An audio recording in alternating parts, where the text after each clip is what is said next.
Bonjour. Nous sommes Théoden et Vin et Léa Legrand, envoyés spéciaux à la poursuite des créatures fantastiques. Notre mission, vous faire découvrir toutes les créatures fantastiques de ce lieu. C'est parti, suivez-nous. Oh, regardez un chien! Oh, il est trop mignon. Mais oui! Mais ne vous fiez pas aux apparences. Comment ça? Compagnon de l'homme durant le jour de la vie, il est également compagnon de l'homme durant la nuit de la mort. Attention mademoiselle, notre chien se trouve souvent au pied de statues de femmes.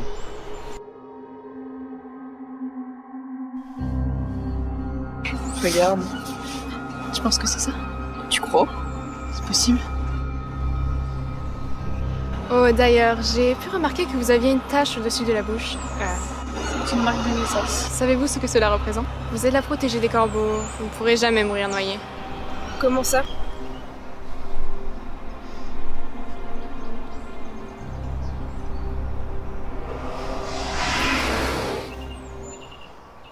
C'était quoi? Mais ils sont où? Ils étaient là il y a 2 minutes. C'est bizarre. Bon. Bah continuons. Hein.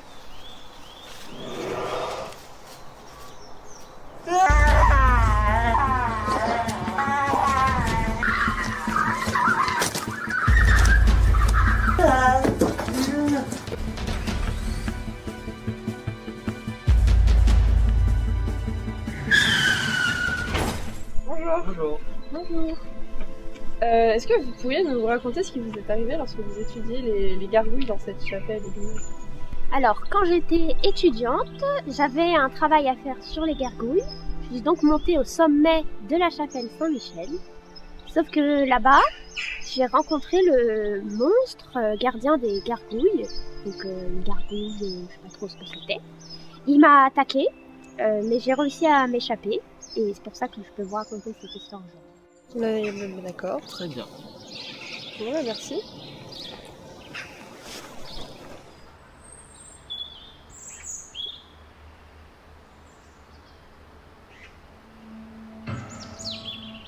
C'est pas vrai.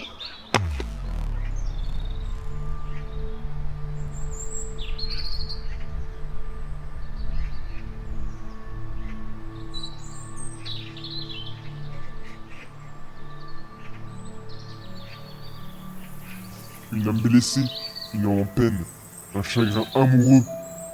Laisse-moi t'aider à te venger. Tue la cause de ton malheur, je te le permets, alors venge-toi et apaise ta colère.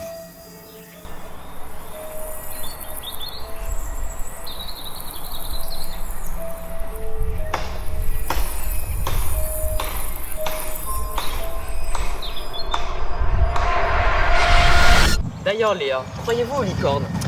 Non, personnellement, je ne pense pas. Regardez. Bonjour.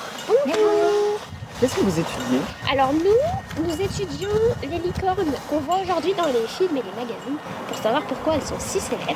Mais voici la preuve dans ce petit film. On voit un animal fabuleux, rare et pur. Selon la légende, seules les jeunes femmes vierges et pures peuvent l'approcher et la toucher sans danger. Tous les autres meurent transpercés par sa corne ou à son simple contact. Les contes écossais racontent que les animaux de la forêt l'attendaient dans les points d'eau empoisonnés. La licorne plongeait alors sa corne dans l'eau pour la purifier et la rendre potable pour tous les animaux. Je vais récupérer ce trésor! Ah non, malfrat! Dragon, viens à moi, à l'aide! Non, pas le dragon! Pas ça!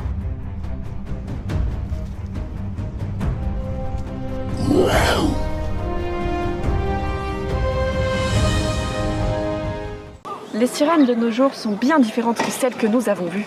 Notre histoire fut très étrange. D'ailleurs, tu t'en souviens? C'est pas ça bizarre qu'on voit autant de choses étranges aujourd'hui? Je sais pas.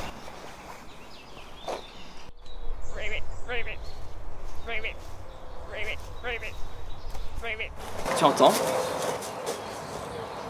C'est des grenouilles, non? Il paraît qu'il y a beaucoup de choses à apprendre sur elles. Les amphibiens étaient vus comme les créatures du démon. On me jetait au feu!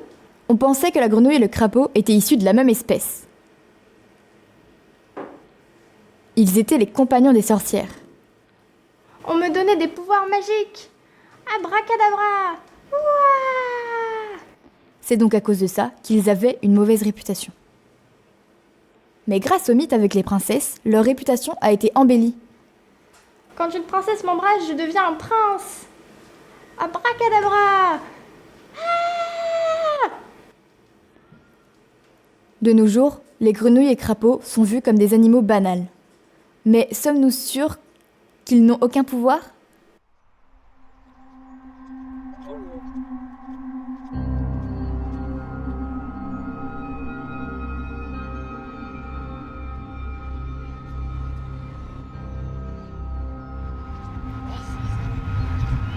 Mais c'est pas possible.